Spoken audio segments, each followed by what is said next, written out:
So we're talking with David Lawrence from Shimano North America and Harada Takao from Shimano Japan about the new Ultegra Di2 for 2014.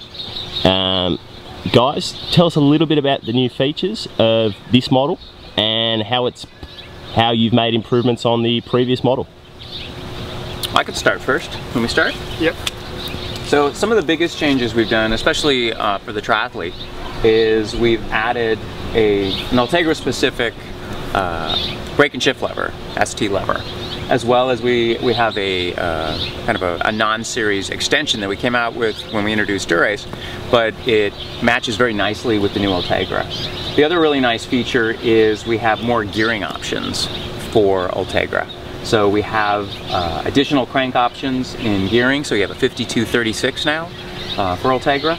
As well as in the rear derailleur, we have the option for a wide gear range. So you can go either an 1128 with our short cage rear derailleur, or you can use our mid cage and go up to an 1132.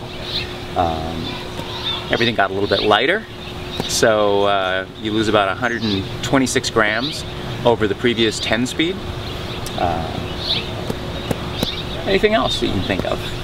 Also, not only the shifting, also the brake. The controllability is much improved. Even the descent, the very controllability. So you can ride at the line you want. Mm-hmm. Yeah. Also, regarding the Di2, the make more smaller to fit more standard low bike, and sure the triathlon bike, the more aerodynamics images and more fit on the bike. Yeah. What is the level of consultation that you guys have when developing your products for triathlon? Well, we work specifically with like our pro athletes as well as the bike manufacturers who are building tri-specific bikes. One of the additions we made this year is we have now two options in our extension shifters. So we have a single button version, and then we have a two button version that we believe is more applicable for triathletes. So you can control the front derailleur and the rear derailleur. And then the other option is a single button that only controls the rear derailleur. That's really more for your TT bikes. In the presentation, we heard a lot about adjustability and customization being two big areas of focus for the new system. Having the options, obviously, down the track with firmware upgrades to adjust and customize to suit your needs. Can you explain a bit more about that to a reader of our site that perhaps hasn't ridden or is unaware of the electronic shifting system? Absolutely. One of the great new features of our new Di2 has what we call eTube, and it is a system that allows you to program, you can upgrade, and you can expand your system. So if you wanted to do a triathlon with your road bike, it's a very simple system to add extensions by just plug and play. You can add extensions. All you need is, we make two different junction boxes. There's one with 5 ports and there's one with 3 ports. The one with the 5 port, on a traditional road setup, you would only use 3 of the ports. And then you have 2 additional ports to easily add extra shifters. And then once you have the whole system together, you can use your PC and our software, and you can program the system. You can set what we call multi-shift. So if you hold down any of the shift buttons, your rear derailleur will shift through all the buttons. You can tell the system to shift through all the gears if you want, or you can have the system, you can tell the system you want to shift 2 gears at a time, 3 gears at a time. You can actually pick the speed at which you can actuate the shift. We have 5 settings. And then you can also tell the shift buttons what to do. So you can take the factory settings and change them all around if you choose to. So if something feels more comfortable to use a button in a different way, the system allows you to do that. In terms of triathlon as a market for Shimano, where is that sitting at the moment? And I guess, you know, what's the end goal for Shimano? I mean, you know, is this what we're seeing now? I mean, it's with such an impressive system. Is this, you know, as good as it can get, or is Shimano always looking for ways to improve obviously the products that they're offering for triathletes?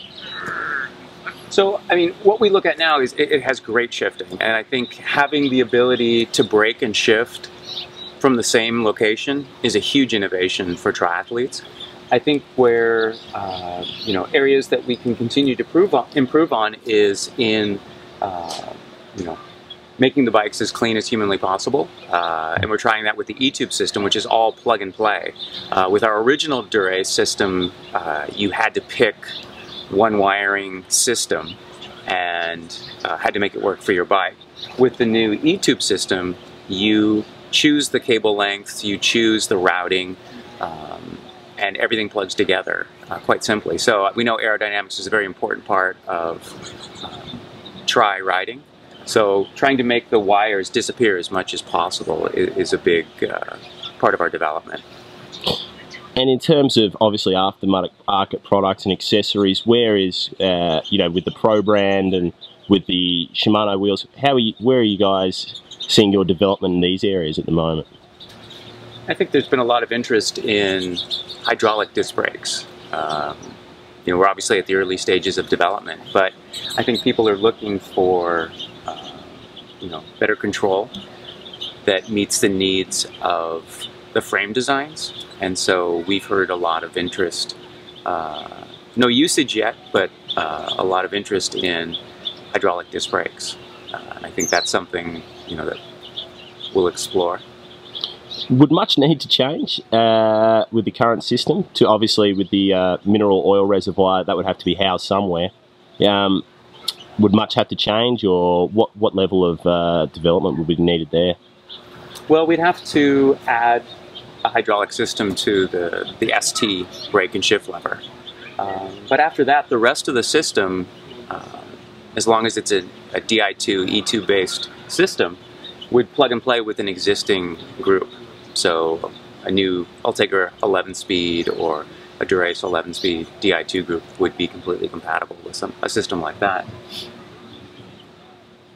Any other developments you can think of for triathlon? The wheel with the disc brake, the shape of the rims of the wheel will be improved. Now just the shape is to make it control with the caliper brakes, but with the hydraulic disc brakes, more expanding the function, included the aerodynamics and also the shape, more lighter and more durable. So at that point, we need to more focus on the total systems. Well, guys, thank you very much for talking about First Off the Bike and introducing the new system to us. Yeah, thank you so much, and we look forward to riding it more in the future. Absolutely, I'm glad you came.